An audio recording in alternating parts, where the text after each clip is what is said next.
Only for you Hindi में आपका फिर से स्वागत है। आज के इस वीडियो सेक्शन में हम देखेंगे स्टार डेल्टा के बारे में। जो हमने पिछले वीडियो सेक्शन में देखा था वही कंटिन्यू करेंगे। टाइमर ऑफ वाला सर्किट हम बाद में लेंगे। आइए देखते हैं। आप यहाँ पे देख सकते हैं आपका सर्किट है। यहाँ पे एक पहला कंडीशन जो मैंने आपको बताया था, टाइमर, स्टार कॉन्टैक्टर और मेन कॉन्टैक्टर एक ही साथ पिकअप करने वाला सर्किट था, वो पहले देख लेते हैं यहाँ पे कैसे किया है। आप यहाँ पे देख सकते हैं ये एमसीबी में से फेज वायर आ गया, ये रिले के एनसी में गया, रिले के एनसी में से ये ऑफ पुश बटन में चला गया, ऑफ पुश बटन में से ये ऑन पुश बटन में गया, ऑन पुश बटन में से ये मेरा टाइमर के कॉइल को चला गया। इसमें से मैंने यहाँ पे लूप मारा है, आप देख सकते हैं। यहाँ पे वो लूप से मेरा इंटरचेंज करेगा। एक मेरा एनसी पॉइंट है यहाँ पे और ये वाला मेरा एनो पॉइंट है। यहाँ पे मैंने दिखाया है कौन सा वायर है। ये टाइमर के थ्रू मेरा एनसी से, टाइमर के एनसी से आप देख सकते हैं ये एनसी है, डेल्टा के एनसी में चला गया।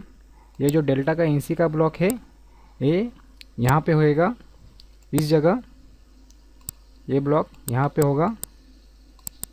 ये डेल्टा के एनसी से गया और डेल्टा के एनसी से ये स्टार कॉन्टैक्टर के कॉइल को गया। आप देख सकते हैं A1 के कॉइल को गया ये, और A2 अपना न्यूट्रल है। इसी तरीके से टाइमर का जो एनो पॉइंट था ये वाला, ये एनो पॉइंट से हमने एक वायर निकाला, ये वायर सीधा गया स्टार के एनसी को। ये अपना दोनों इंटरलॉक है, डेल्टा और स्टार का एनसी यूज़ किया है। स्टार के एनसी से ये वायर डेल्टा के कॉइल को चला जाएगा A1 को, और दूसरा वाला जो न्यूट्रल को कनेक्ट हो जाएगा। और यहाँ से एक वायर निकलेगा होल्ड डाउन से, आप देख सकते हैं यहाँ से एक होल्ड डाउन आया है। यहाँ से ये वायर हमारा टाइमर के कॉइल को कनेक्ट हो गया और उसी वायर से हमने मेन कॉन्टैक्टर पिकअप किया। यानी हम ऑन पुश बटन भी दबाएंगे तो पहला हमारा टाइमर चालू हो जाएगा, टाइमर के साथ ही हमारा ये स्टार कॉन्टैक्टर लग जाएगा, क्योंकि एनसी पाथ मिल रहा है उसको। ये सब ये एनसी है, टाइमर का भी एनसी है। और जैसे हमारा स्टार कॉन्टैक्टर लग गया, स्टार कॉन्टैक्टर के थ्रू हमारा मेन कॉन्टैक्टर यहाँ पे नहीं लग रहा है, ऑन पुश बटन से ही ये टाइमर के साथ ही ये कॉन्टैक्टर चालू हो रहा है। आप देख सकते हैं यहाँ पे ऑन बटन से डायरेक्टली सप्लाई मेन कॉन्टैक्टर के कॉइल में जा रहा है। इसीलिए ये सर्किट फॉल्टी है, चलने के लिए चल सकता है, और आपका टाइमर का एनसी अगर इसमें फेल हो जाता है तो डायरेक्टली मोटर आपका डेल्टा में घूमना चालू हो जाएगा। स्टार डेल्टा का कुछ मतलब ही नहीं रह रहा है इसमें। इसीलिए और एक तरीका है वो आपको करना है, वो भी देख लेते हैं। ये वाला दूसरा डायग्राम है, आप देख सकते हैं यहाँ पे दो ब्लॉक आ गए हैं, स्टार एनो और मेन एनो। ये पहले वाला था, सेम डायग्राम है, थोड़ा सा ही डिफरेंस है। आप देख सकते हैं ये वाला डिफरेंस है। पहले वाले डायग्राम में ये पोर्शन था नहीं, डायरेक्ट जो वायर आया था ये हमारे कॉइल को चला गया था। ये वाला पोर्शन सर्किट में था नहीं। छोटा सा चेंज करने के बाद हम अपने डायग्राम को इम्प्रूव कर सकते हैं। आइए देखते हैं कैसा किया है उसको। जो ऑन बटन से वायर आया था वो डायरेक्टली हमारा स्टार कॉन्टैक्टर के एनो में चला गया, क्योंकि ये एनो काम क्या करेगा, स्टार कॉन्टैक्टर जब पिकअप होएगा अपना, ये वाला कॉन्टैक्टर जब पिकअप होएगा तब भी इसमें से सप्लाई आगे पास होएगा। स्टार कॉन्टैक्टर पिकअप होने के बाद ही ये सप्लाई यहाँ से इस कॉन्टैक्टर को आने वाला है। तब तक ये कॉन्टैक्टर एनर्जाइज नहीं होएगा जब तक आपका ये स्टार कॉन्टैक्टर पिकअप नहीं होता। जैसे ही हमारा स्टार कॉन्टैक्टर पिकअप हो गया, मेन कॉन्टैक्टर पिकअप हो जाएगा। मेन कॉन्टैक्टर के एनो का ब्लॉक यहाँ पे है, ये खुद का होल्डिंग है, ये तो होल्डिंग दे ही रहा है टाइमर को, टाइमर भी होल्ड है, इसके थ्रू ही हमने डायरेक्टली होल्ड डाउन दे दिया और ये कॉन्टैक्टर के कॉइल को पकड़ के रखेगा। इस तरीके से हम ये वाला स्टार डेल्टा स्टार्टर बनाते हैं। ये वाला डायग्राम हमारा सही है, इसी डायग्राम को आप प्रिपेयर कीजिएगा। सीखने के लिए आप 2-3 तरीके से और बना सकते हैं। उसका ड्रॉबैक देखिए, स्टार डेल्टा डायग्राम कोई हार्ड नहीं है, बहुत ही आसान है। 10 आदमी है, 10 आदमी अपनी तरीके से हर एक डायग्राम बना सकता है, इसमें कोई लिमिट नहीं होता। इलेक्ट्रिकल डायग्राम कैसे भी कोई भी बना सकता है, बहुत ही आसान है। खाली आपको ये माइंड में रखना है कि इसमें इंटरलॉक कोई फेल नहीं होना चाहिए। अगर कोई इंटरलॉक फेल होता है तो आगे वाला डिसएडवांटेज क्या हो सकता है, आपका स्टार कॉन्टैक्टर का कॉइल जा रहा है तो आगे डेल्टा में और मेन कॉन्टैक्टर में डायरेक्टली मोटर चालू हो रही है क्या, वो भी देखना है। ये सब आपको कंडीशन ध्यान में रखते हुए आपको डायग्राम बनाना है। तो नॉर्मली आप ये डायग्राम प्रिपेयर कीजिएगा, डायग्राम को रट्टा मत मारिए, आप उसको सीक्वेंस वाइज ध्यान रखिएगा। इसमें आपका पहला टाइमर चालू होगा, टाइमर के थ्रू आपका स्टार कॉन्टैक्टर चालू होगा और स्टार के थ्रू अपना मेन कॉन्टैक्टर चालू होगा। ये सीक्वेंस खाली आपको याद रखना है और अपनी डायग्राम आप खुद बनाइए, तभी आप इम्प्रूव करेंगे। अदरवाइज़ आपको थोड़ा सीखने में टाइम लगेगा। ये वाला इसका पावर डायग्राम है, आप देख सकते हैं। यहाँ पे पावर डायग्राम में क्या होता है, यहाँ पे मैंने रिले लगाया है, ओवरलोड का रिले लगाया है। ये मेन कॉन्टैक्टर है, ये डेल्टा कॉन्टैक्टर है, स्टार को मैंने यहाँ पे लूप मार के रखा है। स्टार कॉन्टैक्टर को लूप है यहाँ पे है। फेस सीक्वेंस मैंने ऊपर चेंज बिल्कुल नहीं किया है, नीचे भी मेरा फेस सीक्वेंस सेम है। नीचे भी आर आया है, वाई आया है यहाँ से, और बी फेस भी नीचे ही आया है। सिर्फ मैंने फेस सीक्वेंस ये वाइंडिंग के मुताबिक कनेक्ट किया है। स्टार डेल्टा स्टार्टिंग में, स्टार डेल्टा मोटर में आपको 6 लीड मोटर के बाहर निकलती है।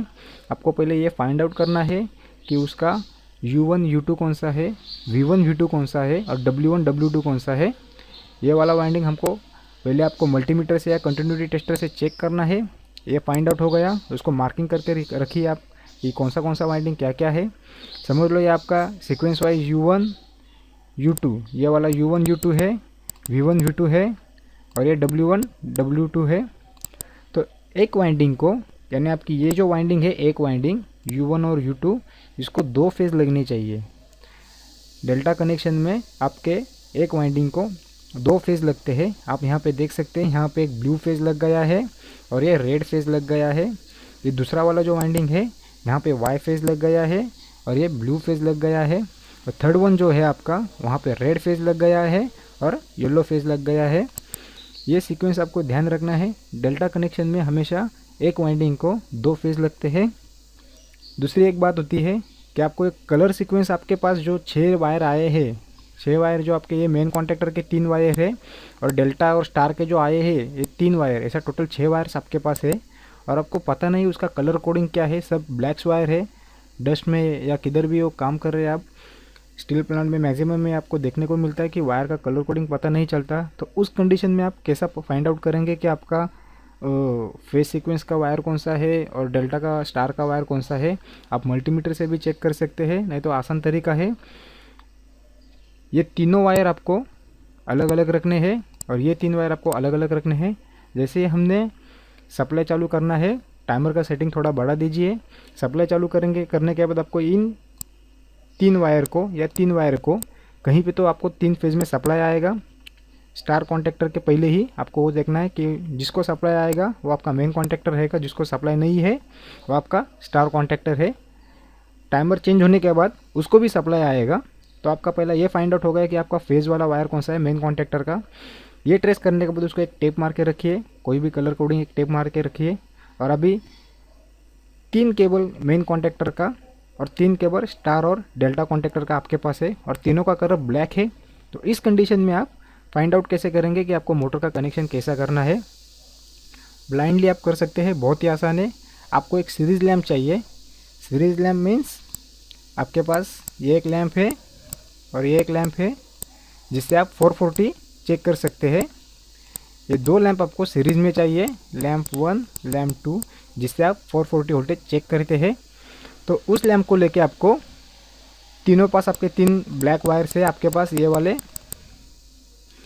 तो वो लैम्प को लेके आपको ये लैम्प यहाँ पे एक लगाना है, एक पॉइंट, और एक यहाँ पे लगाना है।